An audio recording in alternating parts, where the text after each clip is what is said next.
All right. Well, thanks, Thelma, for also letting us take some of your memories. Can you tell us your name and where you were born? I'm Thelma Gifford Bettencourt, and I was born in San Francisco. However, my mother and father and brother were established here in Martinez. My mother went to San Francisco just for the event. So I feel like I'm a really native Martinezan. So you've lived in Martinez all my life. All your life. Mm-hmm. And what schools did you attend? Well, Martinez Elementary, and went to second grade where the police department now is. First and second I went there. Kindergarten I went where the present district office is on Susanna Street. Then, like Ernie, I went 4th, 5th, and 6th grade to where the Boys and Girls Club is now. And it was a 2-story building at that time, and it had a cupola on top. And they had a bell, a school bell, that some 6th grader was always asked to ring the bell for noontime and that sort of thing. And my brother and I used to just die laughing. Every Halloween, we'd be sitting at the dining room table eating dinner, and we'd wait to hear that bell being rung by some intrepid kids, and they would ring it and pull it until they turned it over. That was the big thing. And poor Mr. Dutra, who was the janitor for the schools, would have to go up on the 1st of November and turn the bell back over. That was really a fun time. And then I went to junior high school for 7th, 8th, and 9th grade. It was a 3-year junior high at that time. And then Alhambra High School, Alhambra Union High School it was in those days, for a sophomore, junior, and senior year. And graduated in 1938. And then I went on to Armstrong Business College in Berkeley, and to prepare me for life. Now, I heard a story how you met Ernie while you were in high school. Mm-hmm. Can you tell us that story? Yes. I was a sophomore, and I was in a senior gym class, and Ernie was already out of school. He had just graduated, and didn't have a job because it was Depression years. He'd go every morning to look for work, and of course there was none. And Mr. Knowles, who was principal at the time of the high school, would allow some of the sports-minded kids, boys, in to play in the gym when the gym was not being used for classes. And so my gym class would come up, and here we'd see some of these boys waiting until the class was over so they could play basketball or whatever. And Ernie had a girlfriend in the same gym class as mine, and she was a senior, of course. And so I guess eyed him, I don't know, or he eyed me, and whatever. And one of his girlfriends came up to me and said, "He's off limits." I said, "Oh, really?" I didn't answer her because I was a mere sophomore and she was a big senior. But I thought, oh, that's interesting. So it just piqued my curiosity all the more. So we dated on and off, and I was at the time dating somebody else and so on, but he was also. So, you know, and then the years went by and we dated sometimes, and then the war came along, and then that we became more serious about it, and so we became engaged, and we're married in 1942. He was in the service stationed in Chico, Chico, and that's that. And did you go to Chico while Yes, he was up there? yes, I was going to stay home and win the war. I was working out at Avon and felt I had a pretty good job and so on, but I just decided, hey, enough of this. So the war was going on, and so yes, we lived together then. We were married and lived together for about a year in Chico, I guess, and then 2 years. 2 years, yeah. And then he was transferred to Oklahoma City, and I told you we had bought 5 pounds of potatoes, the first time that we had ever bought that many potatoes, because we never knew what was going to happen. So we came home on a Saturday and with 5 pounds of potatoes and a quart of beer, I think, and and we got the news that he was leaving. So I came home then and went back to work at Avon. They were short of people and wanted me back, so I did, and I stayed 6 weeks and decided this was for the birds. So I got on a train and with my little satchel and went to Oklahoma City. Had never been out of California, and so we lived in Oklahoma City for a year or more, and then transferred to Coffeyville, Kansas, which was a block away from the end of the world.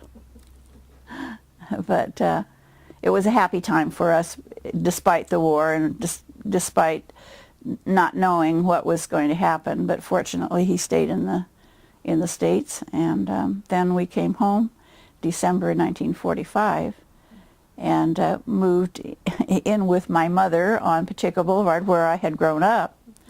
And I'm sure made her life miserable lots of times. And we finally found a very little house just around the corner on Warren Street. And that's when we decided to build a house out here and so on.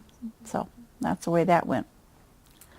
And how did you find this property? I mean, did you know? Well, we were friends of Gilbert's, and as Ernie explained, we were looking for a suitable lot, and we had looked at some houses, and there wasn't much to offer, to be very truthful. And we had looked in Concord, as a matter of fact, for a house, but we looked at each other and said we just couldn't change our address. We had to stay in Martinez, and of course his folks were still here, and my mother was still there.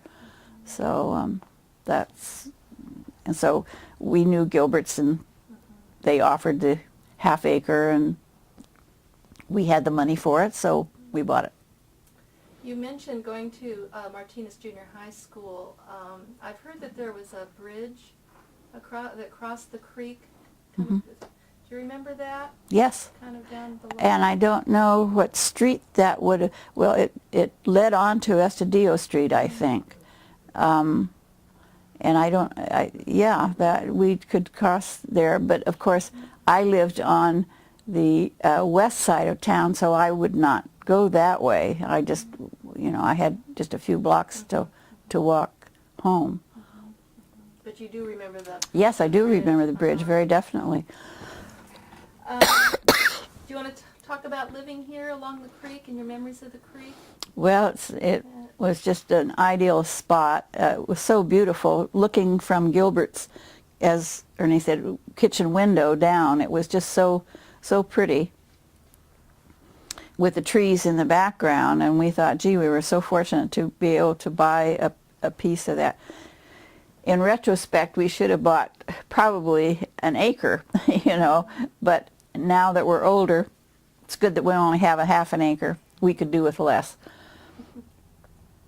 It was so beautiful to look over across the creek. There were, other than the oaks, there was nothing here, and we could look at the pear orchard. And in the spring, like now, the blooms would have been just beautiful. As a matter of fact, we moved into the house without it being quite finished. The floors were not laid. The subflooring was laid, but not the hardwood floors.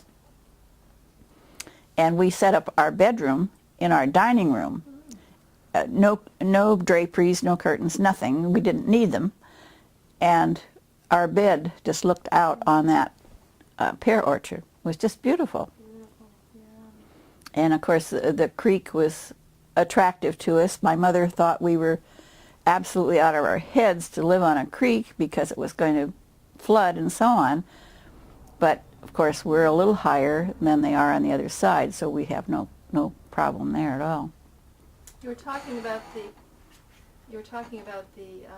poison ivy. Do you want to talk about No, not poison ivy, just ivy. ivy? Oh, I, ivy. ivy. It's Oh. well, the birds, or as suggested, twigs of ivy would float down the creek, and it has just really just covered the creek. But we feel that it holds the bank. Mm-hmm. We keep it out of our immediate yard, although we don't object to it being on the bank. Mm-hmm. And it helps to, I think, keep the poison oak corralled. Mm-hmm. And but of course it's not a native plant, but somehow either the birds or nature brought it. I don't know. Mm-hmm. But it is invasive. You have to say that about it. But it keeps the dust down. It's good. Mm-hmm. Green. Does it attract animals? I would say it would attract rats. Yes, Yeah. we have, and we have put out bait from time to time for them. But yeah, we have orange trees, and they hollow out the oranges and leave the rind, and that's it. But we don't see them, you know. We have found one or two dead ones here and there, but they haven't invaded us exactly. Mm-hmm. But the ivy does hold the. Well, the I would think so. Yes. The erosion down. To my way of thinking, yes, Mm-hmm. yes. Well, anybody have any? How about permitting processes? Like when you said you were building your house out here, was there any restrictions as to how close you could build to the creek? This was out of a ranch, Mm-hmm. so there were no permits. We didn't have to have a permit. The only permit we got was for our septic tank, and I insisted on that. Ernie was not too much with me, but I thought for resale value, you know, of course, here 50-some years have gone by already, and we haven't sold, but we are still on a septic tank. You are? Mm-hmm. However, I believe that they have made a study, and ours percolates fine, and we have good drain fields and so on. It does not leach into the creek. I believe that they did a study on that. Hal Olson and some of his group did that some years back. Mm-hmm. But we've never had a problem with the septic tank at all. Mm-hmm. Anybody have any other questions for Thelma? Do you have any other kind of memories of the creek or how people use the land in Martinez, and maybe how you've seen that change since living? Well, I have to tell you, when I was in the 3rd grade, we went to the Susanna Street building, and there they had built, and I guess it must have been the custodial staff, built a rock amphitheater down in that creek, and we would have classes down there. Kay Lord was the teacher, and she would take us down there like in an afternoon, and that's where we would have our class. It was really delightful. It was just like an amphitheater because it was tiered, but it was down in that creek behind that Susanna building. And I suppose parts of it would be there still because it was made of big boulders. I don't know how they did it because it must have been quite a project. So what year would that Well, it have was been? the 3rd grade, so it must have been, I was in 2nd grade in 1927, so it must have been 28, 29, something like that. Well, that would be interesting. I've To- never heard that. Yeah, it was really very nice, you know, on a spring day and It's probably cool down in there. yes, the trees just overhung. It was really, I hadn't thought of that for many years, you know, but we did that. You know, today in the schools there's so much talk of the environment and wildlife and all of that. Do you remember them talking much about the creek and saving the creek, preserving the wildlife? I don't know. The creek was just there, and kids played in it, and I don't really know that they did anything spectacular about it. I don't remember hearing anything about preserving it, or I know that they cleaned it. They used to clean it. Did they? No. Yeah. Who would do that?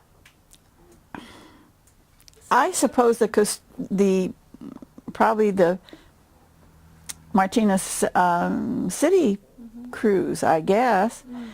In recent years, they've had quite a number of years back. They've had volunteer groups, but I don't think that was done in the early years at all. There were no citizens. No, I don't. Not that I'm aware of. Not that I'm aware of. I know that I think lots of people threw things in the creek. I mean, disposed of Was their. trash a problem?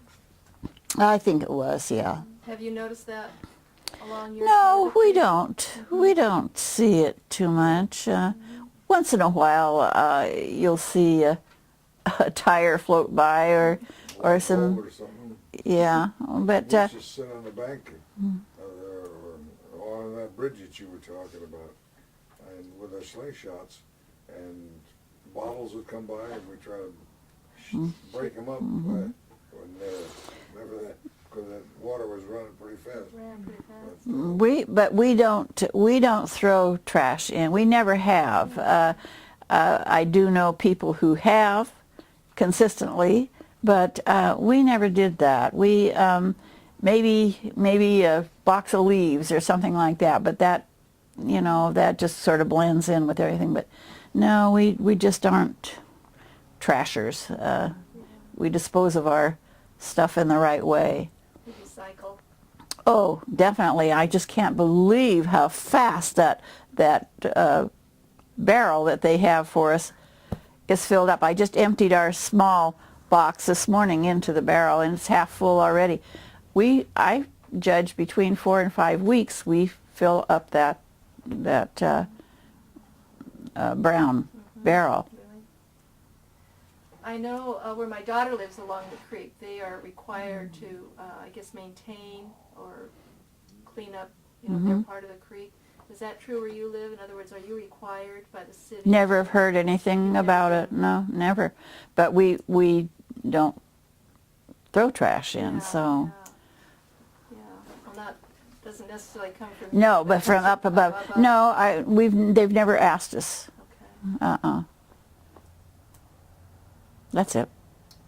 Well, I'm going to ask about your 49ers. How long have you been going to 49er games, you and Ernie? Since 1948. 1948. Mm-hmm. Season ticket holders? Season ticket holders. We had only 2 tickets at the beginning, and then there was a little man that was seated near us, and he was getting older, and he knew that we had a son, and he asked us would we like to have his ticket. So we did, and at first he chose certain games that he wanted to go to, so then we would share the ticket.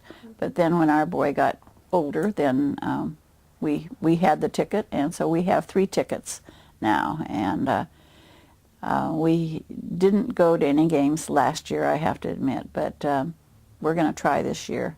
Ernie had some health problems. So yeah, we used to put it on a tailgate. We would tailgate for 25 people, and one couple would be in charge of the whole thing, and you would prepare for 25. We brought the tables, the cloths, the napkins, the liquor, the hors d'oeuvres, everything. One couple did it. And then we had probably maybe 1 turn or 1.5 turns during the season, so it worked out pretty well. We did that for many years, but now we're down to 3 of us, and sometimes we barbecue, but it's fun. Now, John Sweat Elementary School is behind, across the creek Mhm. from here, and I understand you worked at that school for Yes. quite a while? For 16 years I was there. I went there at the opening, and I had transferred from the junior high school. I had worked at the junior high school, and then I quit at junior high when we had our son, and I didn't go back to work till he was in the first grade. And then I went. Then I transferred up here, and worked there for 16 years. And Gail Weiner was the principal most of the time, and he was just absolutely wonderful with the children, wonderful with the teachers, and just a super, super man. And what kind of work did you do? I was a secretary, was school secretary. So And Armstrong, did you? oh yes, oh yes, oh I learned well there. Earlier we were talking about the canneries, and I heard you say something that I've heard other people talk about, when they were canning tomatoes. Oh. How did that affect Martinez? It smelled horrible, I have to say. I mean, the smell of tomatoes is good, but when it's concentrated and day and night, oh, it was just awful. Now, I don't remember, they also can sardines. I don't remember that smell, but it must have been Yeah, they horrendous. fertilize it. But everybody talked about shell. Anybody who came from out of town, how can you stand the smell? We never noticed it. Now I grew up on Pacheco Boulevard, which was just right under the hill of shell. We never, became accustomed to it, I guess. But I wonder if it's the way the wind blows.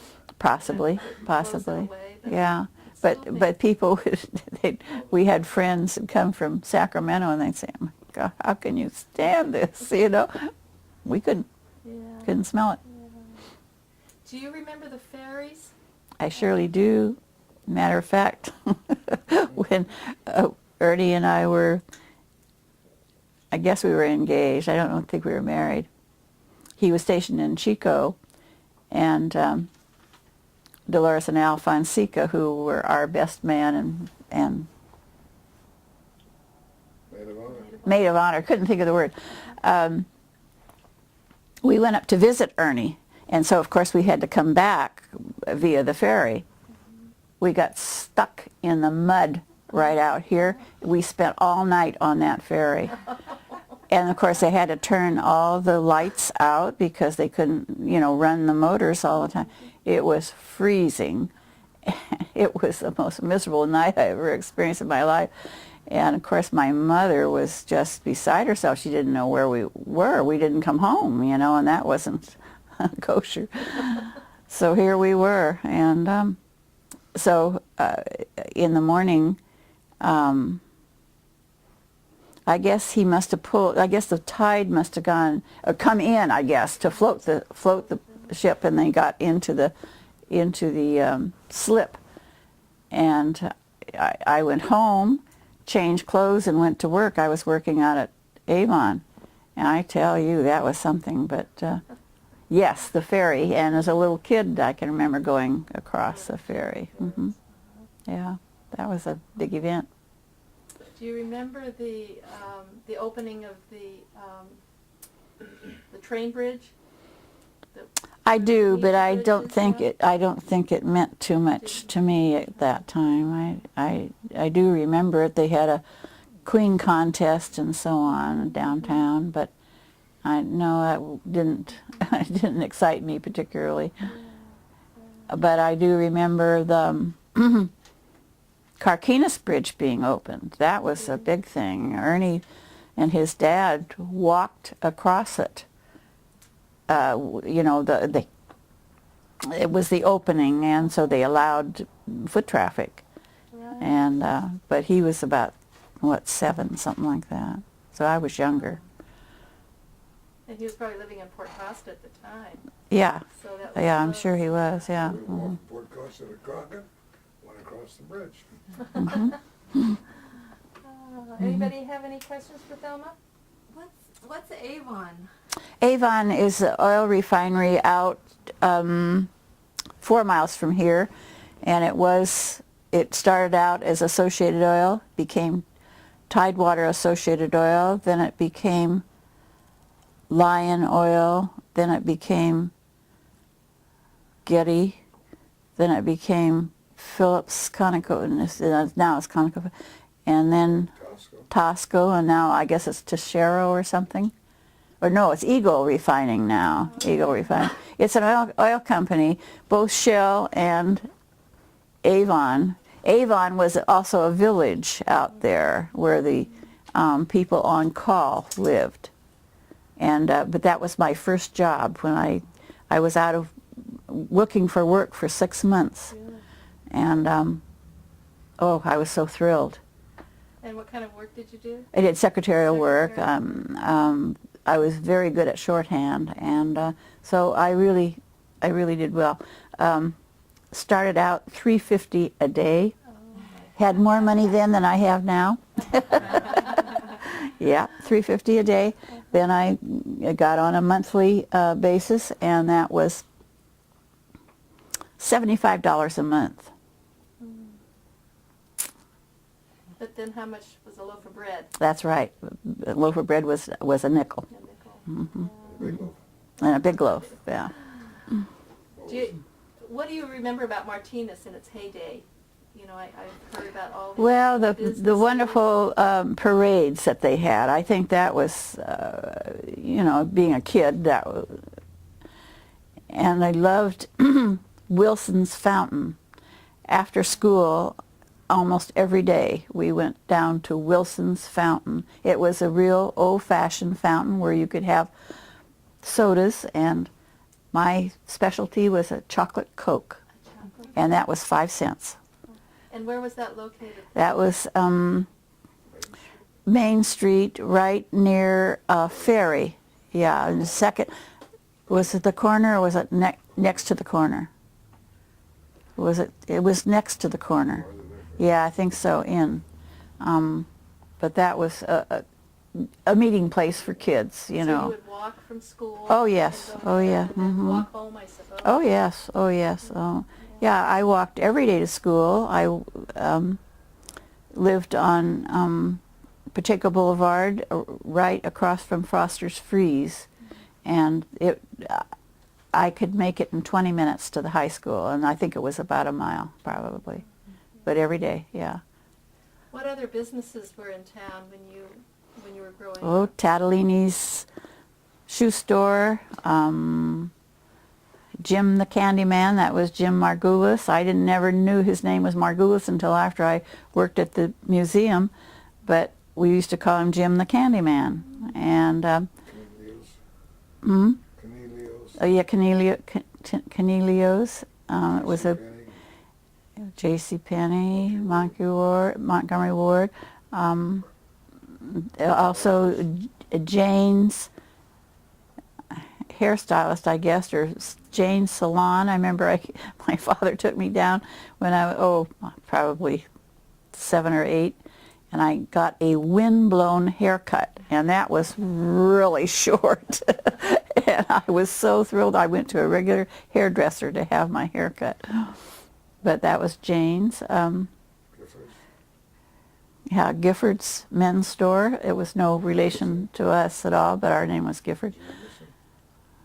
Yeah, well, that was a little later, Jameson and Middleton and Markey, and Hotel when the Lord burned down. yeah, Martinez Hotel, owned by the Chapeaus, and Ray Chapeau was a class behind me. That was the son, and they had a daughter, Jean, and she died very early. Menacini's men's store. I dated the older boy.